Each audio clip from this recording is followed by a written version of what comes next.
नाज़रीन, समूरी सिंध जियां कंबर में भी अॼु सकाफ़ती ॾियारो वॾे जोश ऐं जज़्बे सां मल्हायो पियो वञे। रहे सदा सिंधुअ जी छोली, मारवड़न जी मिठड़ी बोली, गली गली ऐं घर घर गूंजन सिंध अमर जा नारा नारा नारा।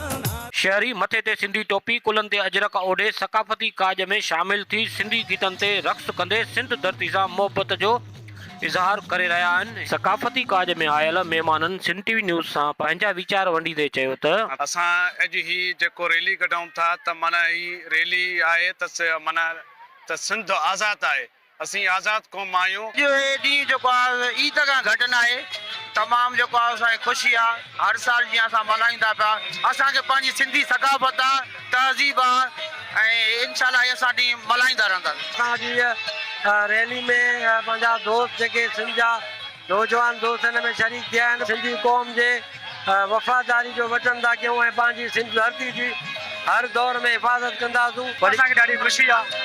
असां जेको आहे शुक्रगुज़ार आहियूं ॿाहिरि जा जेके सभु शरीक थिया आहिनि। पूरे पाकिस्तान में इहो प्रोग्राम हले थो। इंशाअल्लाह ताला असां ईंदड़ साल या वधीक प्रोग्राम कंदासीं। जीअं त अॼु सकाफ़त जो ॾींहुं आहे, असां तमामु घणो ख़ुशि आहियूं अॼु सकाफ़त जे ॾींहं ते, छो त हर हिकु क़ौम जी सकाफ़त जो ॾींहुं हूंदो आहे, हुनजी पहचान हूंदी आहे। असां सिंधी क़ौम जी पहचान अजरक ऐं टोपी आहे। कैमरामैन सागर अली सां गॾु मोहम्मद साले बुलेदी, सिंध टीवी न्यूज़ कंबर।